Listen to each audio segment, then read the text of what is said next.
Hey, what is going on, guys? It is me, Nicole here, and welcome back to a brand new video on the channel. Now, yeah, guys, my upload schedule at the moment is not great, okay? I've been having mocks and just busy with school, but trust me, for the second time I've said this, videos are going to be coming back. Now, in today's video, it's a little bit different to what I normally react to. Now, today, we're going to be watching people who can change their height.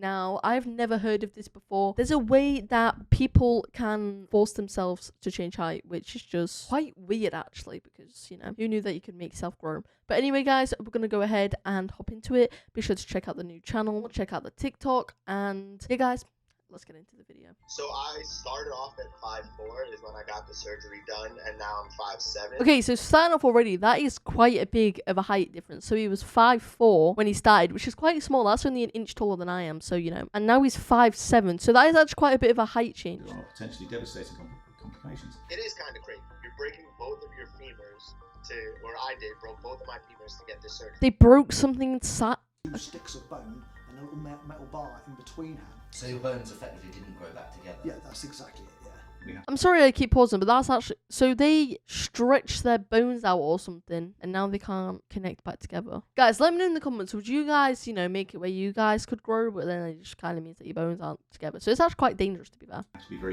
careful about what we do and how it's done. Yeah, if it goes wrong, it goes catastrophically wrong. It is Oh, how lovely. a wild thing that you're doing, but if it's going to make you happier in the long run, then it's worth it. I don't think it is, though. I really don't think it is worth it. Just stay small. There's nothing wrong with being small. A lot of people would probably like to be a few inches taller. Yeah, I would be, actually. From dating shows I want tall, dark and handsome. to countless articles linking size and success, being small is seen as a big disadvantage. But what if you're too tall? See? People judge people for being small. But what if you was too tall? Because there is people out there that are just way too tall. Just saying. And something you can't do much about.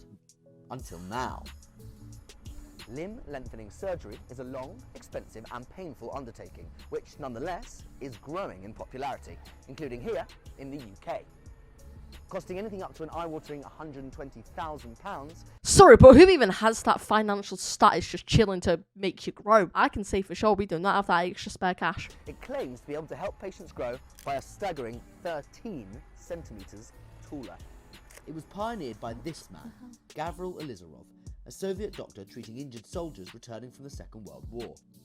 See, Second World War and wanting to grow are just a little bit different. You know, some people were fighting in the war and some people just wanted to grow. Techniques have changed during the last 70 years, but many of the principles remain the same. A hole is drilled into the leg bone, which is then literally broken in two. A Ugh. metal rod is put inside and held in place by a number of screws. Ugh. Who wants this done to themselves? I can say for sure I do not want this doing to me. It's this rod which is lengthened a little bit each day, extending until the patient reaches their Nah, desired height that's wrong. and their bones are finally allowed to heal back together. The surgery was once reserved for people with a serious injury or deformity, but an increasing number of people are having the procedure simply because they just don't like their height. See, people are getting it because they have something, like, they actually have something wrong. Okay, so I can understand that, but people are just getting it because they want to be taller. Like, yeah, it could be a confidence thing, but you just kind of need to learn to, you know, deal with the fact that you may be small and there's nothing wrong with being small. It's available in more than a dozen countries, from Germany, the US, Russia, Serbia, India, South Korea, Turkey, Greece, Italy, and even here in the UK. So pretty much everywhere. As a 5'7" mountain of a man myself, I can understand why people might be tempted by this kind of surgery. But taking such drastic measures for just a few inches does feel a bit extreme. It does, doesn't it? The time, the pain, and the sheer cost of the procedure, there's also the very real risk of serious complications. See, what did I say? It's not worth it. But some people are willing to take those risks. I want to meet these people to find out what led them to getting the surgery, what their experiences have been, and how their lives have changed, for better or for worse. So I guess I started thinking about it a little bit more my senior year of high school, and like women generally don't date guys that are shorter than them, so To be fair, though, he has a point. Like, I mean, I personally don't care because I'm a midget anyway, so I'll date whoever. There is some women out there that feel like they're too good for themselves to be dating someone smaller than them, which is a little bit weird, I'm not going to lie. it's kind of tough to be a guy and approach a girl that's taller than you. It's like sometimes I would fester on not being able to find a wife or thinking that girls would just like never look at me when we were out in public. So, how have you changed physically? And then, as a consequence, how has your life changed? So I started off at 5'4" is when I got the surgery done, and Okay, now I'm 5'4". 5'7". And I'm not the tallest person in the room, but in terms of like perspective, like I still definitely think about height. Oh my god. Genuinely though, look at that difference. That is actually crazy. Like if you look at his legs as well, you can't tell that he's actually had something done to it. That is weird. Just think about it a lot less, and I don't think about it as me being too short anymore. Obviously, you were really aware of the potential consequences and that they can be quite severe before you got the surgery. Were you scared before getting it, or how were you feeling? I think you would be naive to say that you weren't scared. It is kind of crazy. You're breaking both of your femurs I broke both of my femurs to get this surgery. So it's like, you kind of have to rationalize that it is a wild thing that you're doing, but if it's going to make you happier in the long run, then it's worth it. See, he has got a point. If it's going to make you happy, then yeah, fair dues, do whatever you wish. But it genuinely does have, like, if any of my viewers are actually, like, thinking about doing it in the future, just know there is serious things that could happen. So if you are going to do it, please just think about what could happen. And don't think that you need to be tall for every woman to be pleased, okay? Because that's not how it works. Before I let Sam go, I had a final question. It's one thing having the surgery at a world-leading hospital, but what about the people going to the cheaper clinics, popping up all over the world?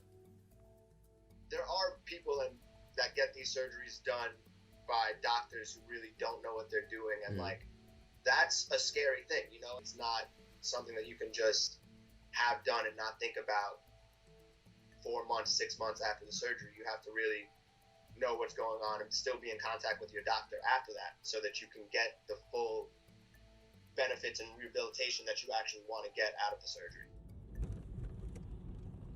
I can empathise completely with wanting to do something about your height, but is it really worth putting your body directly in harm's way? According to my research, more and more people are deciding it is worth it.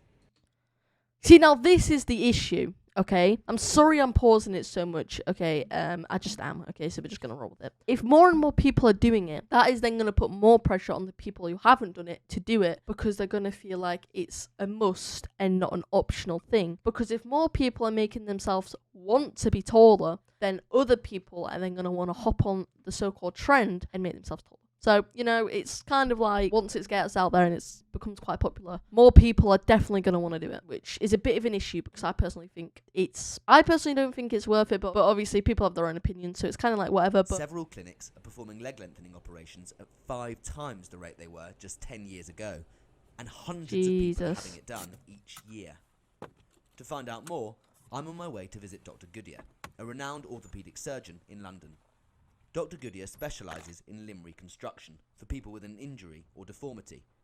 But what I'm interested in is his experience treating people with complications from leg lengthening procedures they've had abroad. I don't think he was actually looking at anything, because he started off by staring into the camera and then just kind of looking up and down like that constantly. People, when faced with a choice of going somewhere, I hesitate you as reputable, but somewhere with very experienced limb deformity or limb reconstruction surgical expertise versus getting it done on the cheap, I don't think people are necessarily made aware of all the things that can go wrong.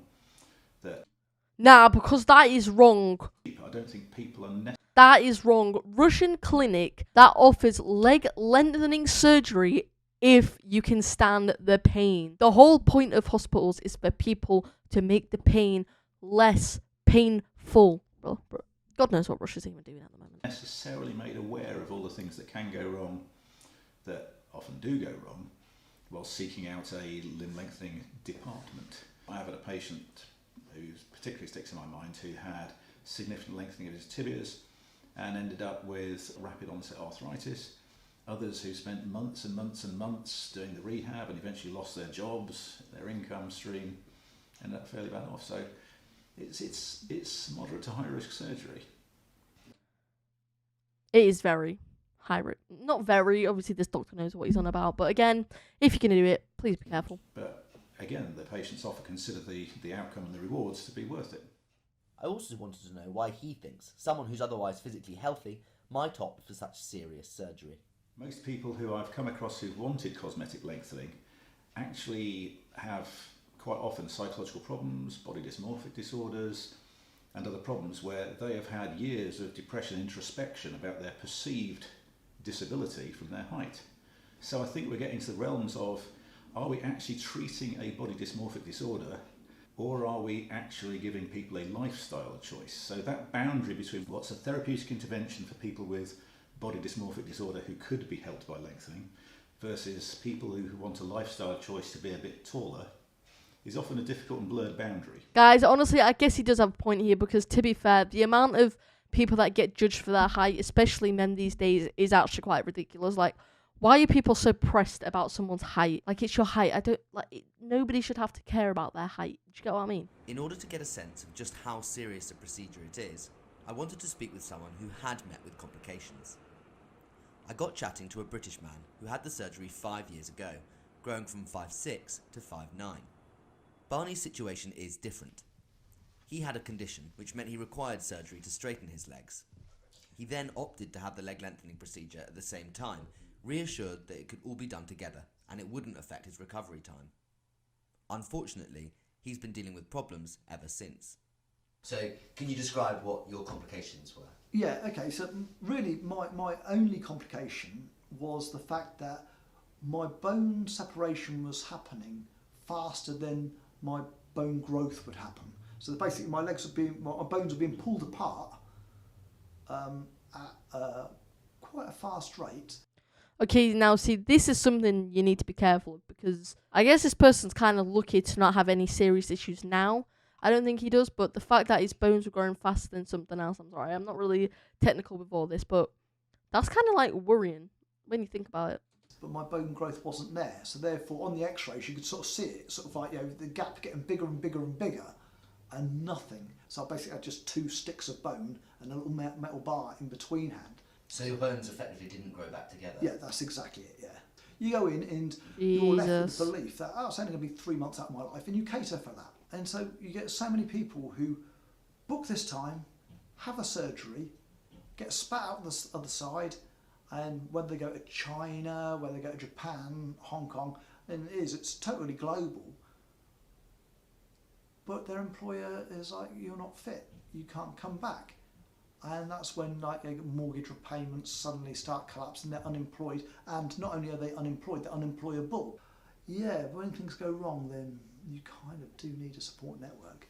Okay, so it seems like that is an issue. People think that it's just going to work straight afterwards, and in reality, it's not. You got to either be patient with it or not get it at all. That's the impression I'm getting from this whole entire video so far. So technically, guys, if you want to get this when you're 18, or if you already are 18, or whenever you want to get it, just know that it's going to take more than 3 months for it to be solved or anything like that. Now, this video is kind of like a live tip thing, so, you know, just drop a like and subscribe if you're enjoying these videos. Fortunately, I managed it. I was fortunate, but yeah, if it goes wrong, it goes catastrophically wrong.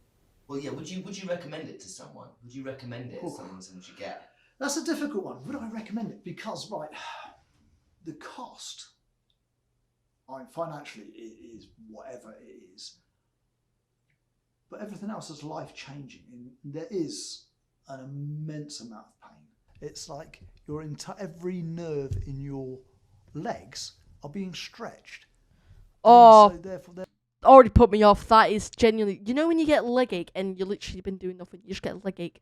This just sounds like 100 times worse, and I'm just not up for that life. There are times when you can't escape anywhere in your head from the pain. It is absolutely excruciating. I think if it was easy, let's face it, everyone wants to be taller, then it would be happening. The fact that it is very, very, very rare is because it is so difficult. And then if you did your research and found out how painful it is, a lot of people, I don't think there'd be so many people who would do it. Alright guys, well, lifelong lesson there. If you want to get your legs growing, if you want to be taller, then be taller, but just know that it's quite a serious thing and it takes a long time. Personally, overall, I do think it is quite, I don't know, I'm kind of like with it, but kind of against it. Like, I'm against it from the fact that people shouldn't have to like get in at 120,000 pound surgery just to be taller because they feel like they're going to get judged. But then at the same time, it's a confidence booster and it makes people feel happy at being themselves. So, you know, it's kind of like a balanced thing. But yeah, guys, if you all are new here, be sure to like and subscribe and turn on post notifications. Check out the new gaming channel, guys. It would mean a lot to me if you all could, because I am trying to grind on there right now at the moment. Be sure to follow the TikTok, the Twitter, and all the other socials. And I'll catch you on the next one, guys. Peace out.